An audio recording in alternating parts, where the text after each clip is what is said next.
Hello friends, I'm Abhishek and you are watching TechReview Pro. So today Apple has recently released the beta 4 version of iOS 26 whose update size is 2.75 gigabytes. So let's talk about what is new in it, what changes have been made in iOS 26 beta 4. So first of all, let's talk about the build version. So before the update we got to see the build version 23A5287G and after the update it has changed to 23A5297i. So right now we got to see the letter I. That means there are still many more betas coming before the stable version. Now let's talk about the available storage. The available storage after the update is 197.43 gigabytes and the modem firmware is 2.04.00. But before the update, the available storage was 197.26 gigabytes. So there is no change in the available storage. That means there is no any storage bug here.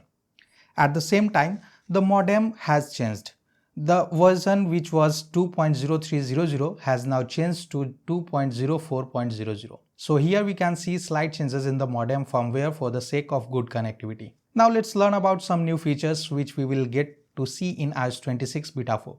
So first of all, let's talk about liquid glass. So the liquid glass has finally returned now. Like earlier here in the previous beta, we were seeing that this liquid glass was completely changed with frosted glass like icons and tabs, removing transparency from these in iOS 26 beta 3. But now it has been completely changed. Let me show you side by side. Here I am using iOS 26 beta 4 in this phone which is on the left side, while the phone on the right is with iOS 26 beta 3. So if I show you side by side, then you will see that in this music app, the transparency was reduced. You used to see the frosted design, but now finally you will see all those things are changed, in which you will see everything transparent again. Icons, tabs are now transparent with liquid glass UI. You will see this transparency mode in more apps. For example, if we talk about the weather app, its icons are now transparent. Also side by side, you will see in the beta 3 how these icons are blurry and frosted. The icons had no transparency earlier. In Safari 2, you will now get transparent icons. For example, if you look at the URL tab, previously it was less transparent, it had a frosted design. But now it has become transparent, which you saw in beta 1. Along with that, you will also see the transparency in the Mail app. For example, look at the search button. Even if you open the App Store, here too you will see transparency in the tabs and the icons are also transparent. Whereas if you talk about the older version, you will see that the icons and tabs are blurred and there is a very little transparency here. Next new changes in iOS 26 beta 4 is related to notifications. If you slide down your notifications, you will see the wallpaper is slightly dimming here, meaning there is a subtle animation of the wallpaper dimming and brightening when you slide notifications up and down. This is quite helpful for easily reading notifications. Apple has done a good work around maintaining the liquid glass effect while making notifications visible. If you now customize your wallpaper, you will find a new dynamic wallpaper option that continuously changes according to the time between dark and light modes. Earlier in the previous beta, you only get shadow, sky, dusk, halo.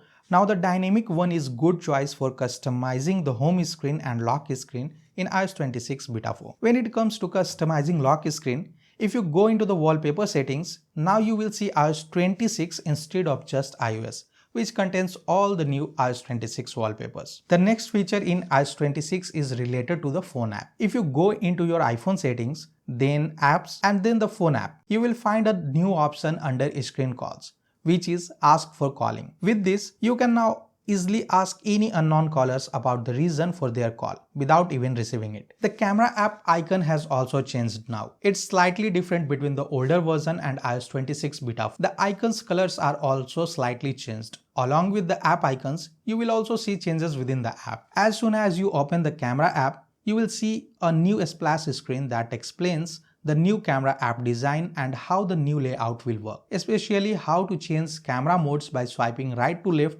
or left to right. The second splash screen is about photographic styles. Now within the camera app, for mode selection, you can simply swipe right to left on the screen like this to use different camera tools. You no longer need to tap on the labels at the bottom and then swipe. Another noticeable thing fixed in this update is that previously swiping labels from the right to left would bring up controls on the right side and swiping left to right would bring up controls on the left. But this has now changed. Now swiping from left to right will bring up the right side controls. Alright. In the Files app, opening any file previously opened in the Preview app, but with a delay. But now, you will get an instant preview. That 1 second delay is no longer there. In the Notes app, the padding between the text controls that appear after typing something and the keyboard has now been reduced. For instance, if you look at the beta 3 and beta 4, the gap between the tools and the keyboard has decreased, which is a good sign that we are moving towards the stable version. Regarding performance, it's quite early to tell about bugs and overall performance, but with the usage so far, it feels quite stable. Accessing the control center or adding controls is also very easy and smooth. Overall, performance is smooth. The Geekbench score is 34455 for single core and 8626 for the multi-core. However, these numbers are slightly down compared to the previous update. As for battery performance, it's quite good now. For example, if you see, I charged it to 100% at 1 am last night and then went to sleep. But so far, only 5% battery has drained. Although my iPhone's battery health has gone down by 1% solely due to iOS 26, and that too after only 82 charge cycles. Heating is also quite low. I felt a little heat during the update, but after that the phone is completely normal. Now let's talk about when we will see the iOS 26 public beta. As rumored, today, July 23rd, we should get the public beta update, and the iOS 26 beta 5 update might be available on the August 4th after a 1-week gap. So friends, this is all about iOS 26 developer beta 4. In this video, I have discussed all about new features, changes, bug fixes we will get in iOS 26 beta 4. I hope this video was helpful, and if you want a Hindi version of this video, you can simply subscribe to Avi Techie channel.